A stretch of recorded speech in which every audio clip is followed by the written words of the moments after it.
Suppose मेरे पास यहां पर जो है दो बल्ब है और दोनों ही बल्ब देखें तो ये पैरेलल कॉम्बिनेशन में जुड़े हुए हैं। अब हम क्या करते हैं कि अब हम यहां पर जोड़ देते हैं एक बैटरी। क्योंकि दोनों ही बल्ब जो है ये पैरेलल कॉम्बिनेशन में जुड़े हुए हैं, तो यहां से ये क्लियर है कि जो पोटेंशियल डिफरेंस जो है इस बल्ब के क्रॉस होगा, वही पोटेंशियल डिफरेंस इस बल्ब के भी क्रॉस होगा। हमने ये मान लिया कि ये जो बल्ब है ये काफी ज्यादा यहां से लाइट को निकाल रहा है। सो ये जो लाइट यहां से दे रहा है हमें ये बल्ब, ये काफी ज्यादा लाइट दे रहा है। जबकि वहीं पर ये जो दूसरा वाला बल्ब आपको दिख रहा है, ये यहां पर हमने मान लिया कि ये कम लाइट यहां पर दे रहा है। ये वाला जो बल्ब है ये कम लाइट हमें दे रहा है। लाइट तो निकाल रहा है वो तो ठीक है, लेकिन हमें जो लाइट दे रहा है वो कम दे रहा है। सो हमने ये मान लिया कि यहां पर ये वाला जो बल्ब है ये 100 जूल जो है एनर्जी हीट और लाइट के तौर पर यहां पर रेडिएट करता है। कितने सेकंड में? हमने मान लिया कि 5 सेकंड में ये रेडिएट करता है। जबकि वहीं पर ये वाला जो बल्ब है ये भी हमने मान लिया कि 100 जूल ही एनर्जी रेडिएट करता है, लेकिन ये 100 जूल एनर्जी जो रेडिएट करता है ये 10 सेकंड में रेडिएट करता है। अब देखिए आप, भले ही दोनों ही बल्ब के क्रॉस सेम पोटेंशियल डिफरेंस है, लेकिन फिर भी ये बल्ब जो है 100 जूल एनर्जी 5 सेकंड में रेडिएट कर देता है, जबकि वहीं पर ये वाला ज्यादा टाइम ले रहा है। ये 100 जूल एनर्जी रेडिएट करने में 10 सेकंड ले रहा है। इसका मतलब यह है कि ये वाला जो बल्ब है ये ज्यादा पावरफुल है, जबकि ये वाला बल्ब कम पावरफुल है। यहीं पे कंसेप्ट आता है इलेक्ट्रिक पावर का। यहां पर इलेक्ट्रिक पावर का मतलब यह है कि किस रेट से जो है ये एनर्जी को कंज्यूम कर रहा है। जो हीट और लाइट के तौर पर एनर्जी को रेडिएट कर रहा है वो किस रेट से रेडिएट कर रहा है, अर्थात जो सिस्टम काम कर रहा है वो किस रेट से काम कर रहा है। तो यहां से हम ये कह सकते हैं कि ये जो इलेक्ट्रिक पावर होगा, जिसे कि हम P से डिनोट करते हैं, ये बराबर होगा W डिवाइडेड बाय टाइम। तो ये हो गया कि ये जो सिस्टम है ये यूनिट टाइम में कितना वर्क करेगा, अर्थात यूनिट टाइम में कितना यहां पर ये एनर्जी को कंज्यूम करेगा हीट और लाइट के फॉर्म में। तो अभी हम मान लेते हैं कि यहां पर ये वाला जो बल्ब है इसका पावर P1 है, इलेक्ट्रिक पावर P1 है। तो ये किसके बराबर हो जाएगा? ये बराबर हो जाएगा 100 जूल डिवाइडेड बाय 5 सेकंड के। तो यहां से ये क्लियर है कि ये बराबर हो जाएगा 20 जूल पर सेकंड के। इसी को हम कहते हैं कि ये है वाट। जूल पर सेकंड को हम वाट कहते हैं। सो यहां पर हम कहेंगे कि इसका जो इलेक्ट्रिक पावर है ये है 20 वाट। वाट को हम यहां पर W से रिप्रेजेंट करते हैं। उसी तरह से अगर हम ये मान लेते हैं कि इस बल्ब का ये जो पावर है ये है P2, तो ये बराबर किसके हो जाएगा? ये बराबर हो जाएगा कितना एनर्जी रेडिएट किया? 100 जूल। कितने सेकंड में? 10 सेकंड में। तो यहां से हो गया 100 जूल डिवाइडेड बाय 10 सेकंड के। तो यहां पर देखें ये जो जीरो है ये इस जीरो को कैंसिल कर देगा, तो यहां से ये बराबर हो जाएगा 10 जूल पर सेकंड, जिसे कि हम यहां पर वाट कहते हैं। तो यहां पर इसका ये रहा पावर। यहां से ये क्लियर है कि इस बल्ब का जो पावर है जो कि है 20 जूल, ये इस बल्ब के पावर का दुगना है। तो अब इस इलेक्ट्रिक पावर के लिए हम एक जनरल सा जो है इक्वेशन बनाना चाहते हैं। तो उसके लिए हमने ये मान लिया कि हमारे पास जो है यहां पर ये एक कंडक्टर है। ये हो गया कंडक्टर। इस कंडक्टर के अक्रॉस यहां पर ये जो पोटेंशियल डिफरेंस है, ये पोटेंशियल डिफरेंस हमने मान लिया कि ये पोटेंशियल डिफरेंस है V। और यहां पर हमने मान लिया कि इस कंडक्टर में ये जो करंट का फ्लो हो रहा है ये करंट है यहां पर I, जो कि इस डायरेक्शन में फ्लो कर रहा है। तो अगर हम ये मान लेते हैं कि यहां पर ये जो करंट है ये T समय तक फ्लो होता है, ये जो है ये T टाइम तक जो है यहां पर ये करंट का फ्लो होता है, तो हमें पता है कि यहां से ये जो हीट के तौर पर एनर्जी रेडिएट करता है, अर्थात जो सिस्टम काम करता है, ये बराबर होता है यहां पर ये जो पोटेंशियल डिफरेंस है वो हमने लास्ट वाले वीडियो में बात किया है इस पर कि ये जो पोटेंशियल डिफरेंस होता है इस कंडक्टर के क्रॉस वो इनटू यहां पर ये जो करंट का फ्लो होता है वो इनटू जितने टाइम तक ये करंट का फ्लो होता है ये, तो ये इतना जो है यहां पर सिस्टम काम करता है, अर्थात यहां पर हीट के तौर पर ये जो एनर्जी है ये कंज्यूम करता है।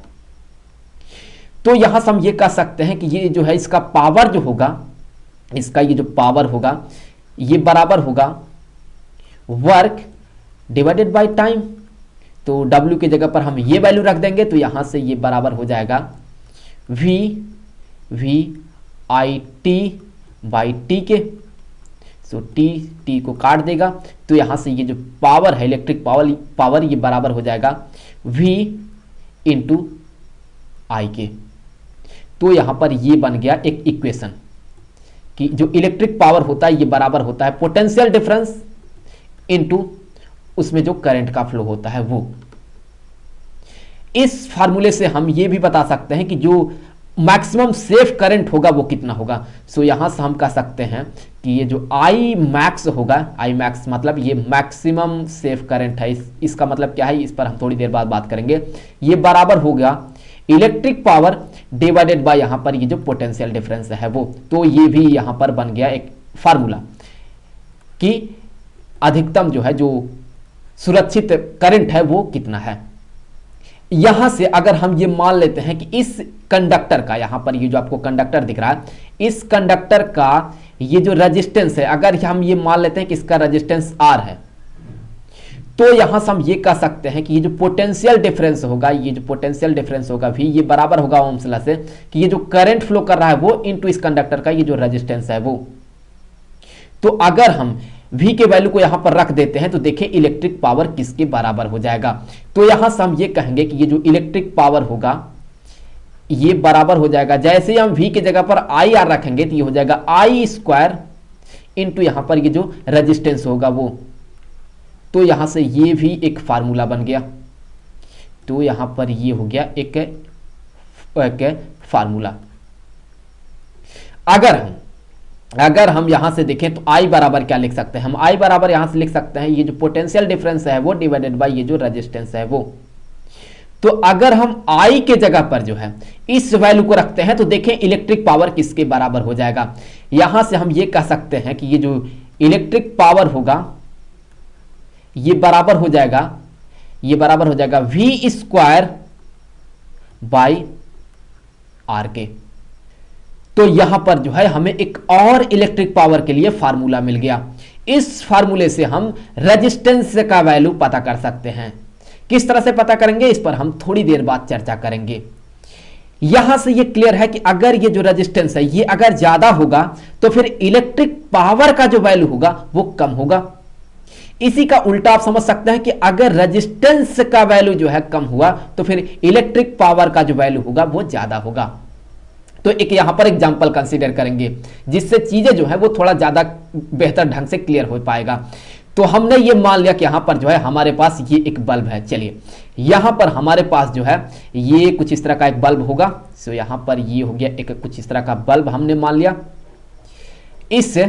इस बल्ब में जो है एक फिलामेंट भी होगा।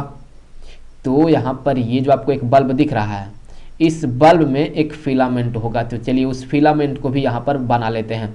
तो यहां पर जो है यहां पर ये हो गया कुछ इस तरह का एक फिलामेंट। हमने ये मान लिया कि इस बल्ब पे जो है लिखा गया है 100 वाट और 220 वोल्ट। सो ये जो है इस बल्ब पर लिखा गया है। इसका मतलब क्या है ये अब हम समझेंगे।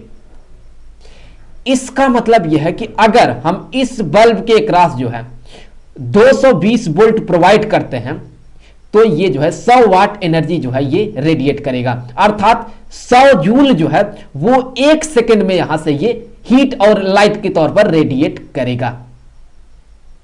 अब अगर ये पता करना हो कि इस बल्ब का ये जो फिलामेंट है इसका रेजिस्टेंस क्या है तो हम यहां पर जो है इस फार्मूले से पता कर सकते हैं। कैसे? यहां से हम ये कह सकते हैं कि ये जो रेजिस्टेंस होगा, ये जो रेजिस्टेंस R होगा ये बराबर होगा ये जो पोटेंशियल डिफरेंस है उसका स्क्वायर डिवाइडेड बाय यहां पर ये जो इलेक्ट्रिक पावर होगा वो। तो यहां से हम कह सकते हैं कि V का जो वैल्यू है ये है 220 वोल्ट। तो ये हो गया 220 का स्क्वायर, तो ये हो जाएगा 220 इंटू 220 के, और फिर देखिए आप यहां पर डिवाइडेड बाय इलेक्ट्रिक पावर जो कि है 100, तो यहां पर हो गया 100। तो ये दोनों जीरो जो है यहां पर इन दोनों जीरो को कैंसिल कर देगा, तो यहां पर ये जो रेजिस्टेंस है आर, ये बराबर हो जाएगा किसके बराबर होगा, ये बराबर हो जाएगा 484 ओम के। तो ये होगा इस बल्ब के फिलामेंट का रेजिस्टेंस। अब अगर ये पता करना हो कि अधिकतम जो सेफ करंट है, जो अधिकतम सुरक्षित जो करंट है वो कितना है, तो उसके लिए हम यहां से ये फार्मूला यूज कर देंगे। तो यहां से हम ये कह सकते हैं कि ये जो करंट होगा आई मैक्स ये बराबर होगा electric power divided by potential difference. तो इलेक्ट्रिक पावर कितना है, ये है 100, तो यहां पर हो गया 100 डिवाइडेड बाय पोटेंशियल डिफरेंस जो कि है 220 वोल्ट, तो ये हो गया 220। तो यहां पर ये जो जीरो है इस जीरो को कैंसिल करेगा, और अगर मैं इस 10 को जो है 2 से कैंसिल करता हूं तो यहां पर होगा 5, यहां पर ये होगा 11, तो यहां पर ये हो गया 5 डिवाइडेड बाय 11 एम्पियर के। तो ये होगा यहां पर सेफ करंट। यहां पर मैक्सिमम सेफ करंट का मतलब यह है कि अगर इससे ज्यादा करंट का फ्लो हो गया तो फिर यहां से ये जो बल्ब है ये फ्यूज हो जाएगा। मतलब यह है कि अगर आप 220 वोल्ट से जो है कम पोटेंशियल डिफरेंस यहां पर इस बल्ब के क्रॉस प्रोवाइड करते हैं तो ये 100 वाट से कम एनर्जी को जो है यहां पर ये कंज्यूम करेगा। और अगर आप 220 वोल्ट से ज्यादा वोल्टेज यहां पर आप प्रोवाइड करते हैं तो फिर ये जो करंट है ये बढ़ जाएगा, और जैसे ही करंट इससे ज्यादा हो जाएगा वैसे ही यहां पर ये जो बल्ब है ये यहां से फ्यूज हो जाएगा। तो आई होप कि वीडियो आपके लिए काफी हेल्पफुल रहा होगा। मिलेंगे आपसे अगले वीडियो में किसी नए टॉपिक के साथ, तो तब तक के लिए गुड बाय।